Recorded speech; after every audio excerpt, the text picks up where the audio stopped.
What's up, everyone? Jay here with Tap and Turn Gaming, coming at you today with another EDH deck tech. Today's deck tech is brought to you by another viewer request. One of our viewers, Sterling Knight, requested that we do a Avacyn Angel of Hope EDH deck in honor of the recent release of the From the Vault Angels product, which came out this last Friday. We asked Sterling, if he had like a specific budget in mind for this deck. He said it was up to us ultimately, so I decided to not really go with like a $50 budget deck. I kind of went all out with this deck. Well, maybe not so much all out, but it's definitely not a $50 deck by any means. But I also did make it Tribal Angels. I know, surprise, surprise, that I constructed another tribal deck. I love tribal decks. I have an addiction to them. But anyways, I felt like it would be pretty fun to make a tribal angel deck led by Avacyn. So, Sterling, this is the deck for you. I hope you enjoy it, and everybody else watching, I hope you enjoy it as well.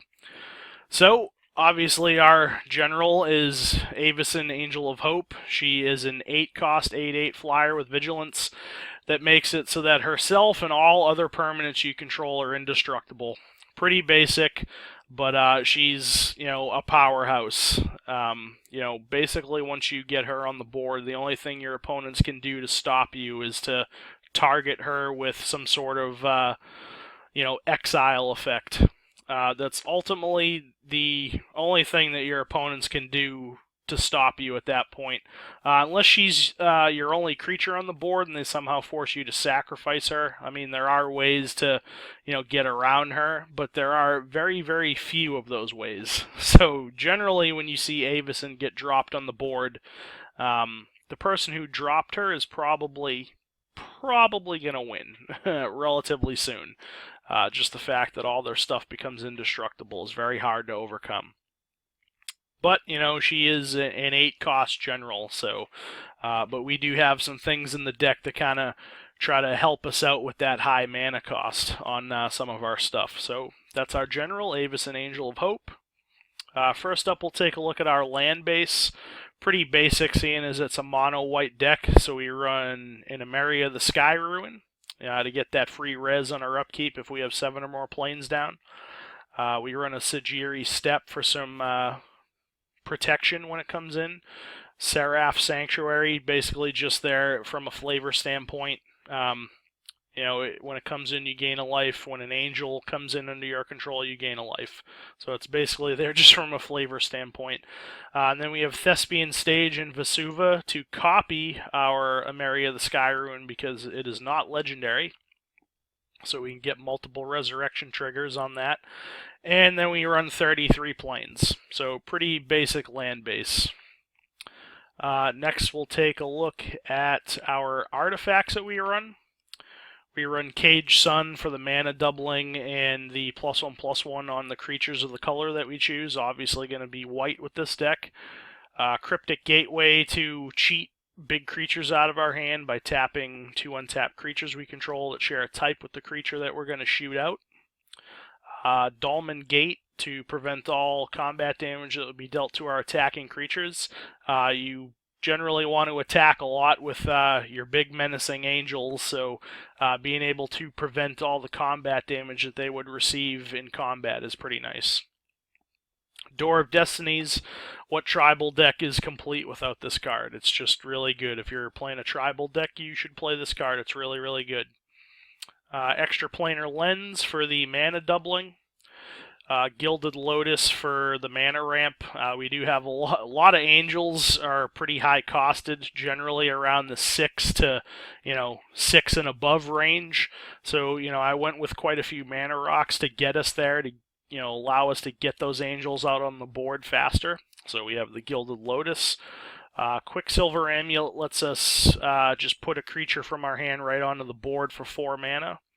Ring of 3 Wishes. Basically, our only real way of being able to get a tutor into the deck. We do have access to Planar Portal as well. I just felt like that this was an overall better choice. I mean, it does cost one less mana to play and one less mana to activate. Granted, you can only do it 3 times, but I feel like once you start dropping a lot of your angels on the board, you're probably not going to need to tutor for too much because you're going to be smacking your opponent's face in. So then the rest of the cards are mana rocks. We have Sisay's Ring, Soul Ring, Thran Dynamo, and Worn Power Stone. So, we run about 5 mana rocks, I want to say. Yeah. So, we want to get those out early game so we can get our, high-costed angels out faster. Next, we'll look at our sorceries that we run. We run 2 sweepers. We run Akroma's Vengeance and Day of Judgment. Basically, they're just to wipe the board. Akroma's Vengeance, you can cycle it to draw a card, and it also destroys all artifacts and enchantments as well, on top of creatures. So, plus it's Akroma's Vengeance, and Akroma, it does happen to be in the deck, so from a flavor standpoint, I just wanted it in the deck. Then we run Decree of Justice and Entreat the Angels. They just had to go in the deck because they have the potential to generate you lots of angel tokens.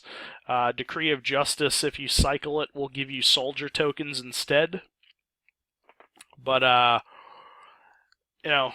pretty cool card if you have some of your mana doublers down. The Decree of Justice does have that double X mana cost, as does Entreat the Angels, but Entreat the Angels has that miracle cost as well. But from a flavor standpoint, I just wanted these 2 cards in the deck. Alright, next we'll look at our enchantments. We run Angelic Chorus because it references angels, so I just wanted it in the deck. Plus, it's a really good card. Whenever a creature comes into play under your control, you gain life equal to its toughness. Well, a lot of your angels are going to have pretty high toughness, so you're going to gain a lot of life off of it. Aura of Silence to heighten the mana cost of artifacts and enchantments that your opponents play by 2, and then you can sacrifice it to blow up an artifact or enchantment. Ghostly Prison to deter our opponents from attacking into us, or maybe not deter them, but make it harder for them to. Luminarch Ascension, pretty cool. It has the potential to generate 4/4 Flying Angels for 2 mana. If it gets to, 4 or more quest counters, and you get quest counters on it by not being dealt damage in a turn, so pretty cool. Oblivion Ring, basically just there for some removal. Then we have Serra's Blessing to give our team Vigilance, Sigil of the New Dawn for some recursion on our creatures, and True Conviction to give our team double strike and lifelink, because why not? Next, we'll look at our instants. We have Abolish, instant speed, artifact, and enchantment removal, and we can also discard a plains from our hand rather than pay its cost, so pretty cool. Comeuppance. I like this card a lot. I felt like it fit into the theme of the deck as well. So basically what this card does is, let's say someone tries to alpha strike you with a bunch of creatures. You cast Comeuppance, after they declare all their attackers. And basically all the damage that the creatures would deal to you, they deal to themselves. So, if damage would be dealt to you or a planeswalker you control by sources you don't control, if damage from a creature source is prevented this way, come up and deals that much damage to that creature. If damage from a non-creature source is prevented this way, come up and deals that much damage to the source's controller. So if someone tries to burn, let's say demon fire you or whatever, you cast Comeuppance, you basically shoot the demon fire back in the person's face. If they attack you with a bunch of 1/1 saplings, let's say, let's say 30 of them, you cast Comeuppance, all 30 of those saplings will deal 1 damage to themselves. So it basically shoots damage that would be dealt to you or a planeswalker you control back to the source of the damage, so it's pretty cool. Devouring Light for some more removal, and I felt like it fit into the theme very well, because angels are all about holiness and the light, so Devouring Light just fit in for me. And then we have Path to Exile and Swords to Plowshares for some more removal.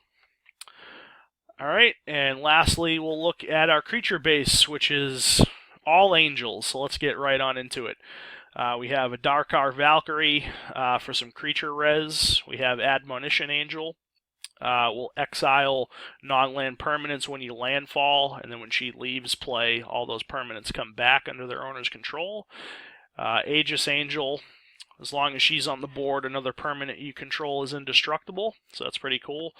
Akroma Angel of Wrath just had to go into the deck. Probably one of the most iconic angels in the history of Magic, so she just had to be in the deck.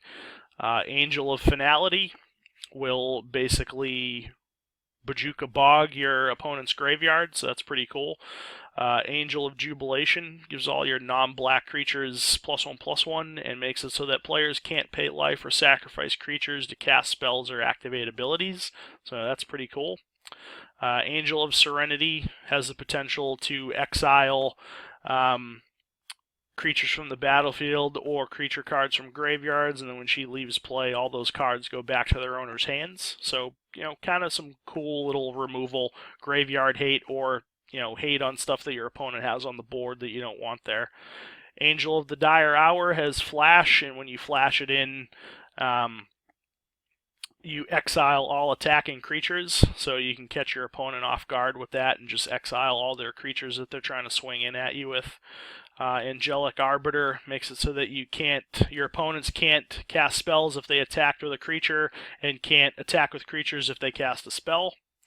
Angelic Skirmisher gives your team first strike, vigilance, or lifelink, whatever you choose, at the beginning of combat on your turn, till end of turn.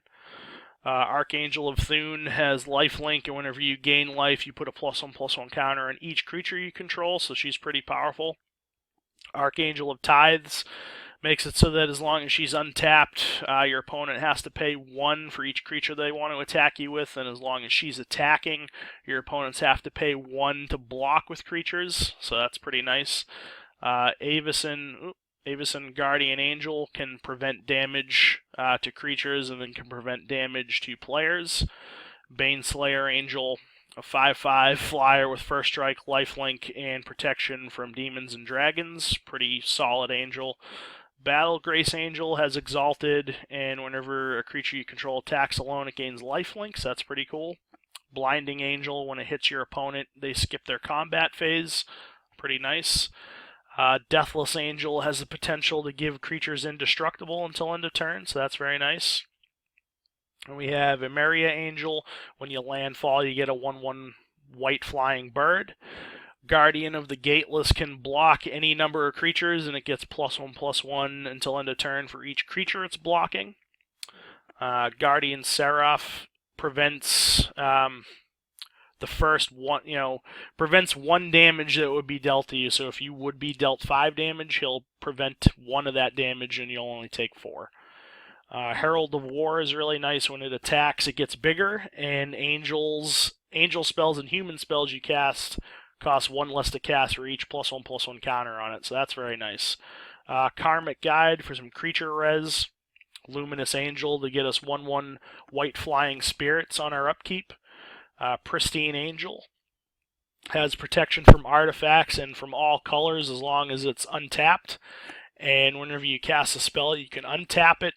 We have ways to give our creatures vigilance, so that'll, keep her untapped for us, but, if we don't have that, we can attack with her. If our opponent tries to cast shenanigans on her, we can cast a spell in response to that to untap her, so she'll have protection again.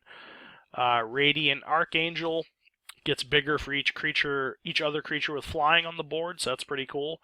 Requiem Angel, when another non-spirit creature we control dies, we get a 1/1 white flying spirit to replace it.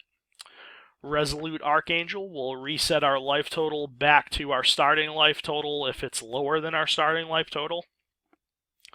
Rhea Dawnbringer, basically there for some creature resurrection on our upkeep. Seraph of the Sword gets all damage prevented to it, all combat damage. So basically just a 4-cost 3/3 flying beater that can't be dealt damage in combat. Sublime Archangel gives our team Exalted, so that's pretty cool. We have Sunblast Angel that destroys all tapped creatures when it enters the board, and Voice of All. When it comes in, you choose a color, and Voice of All has protection from that color that you choose. Alright, so that about wraps up the deck, guys.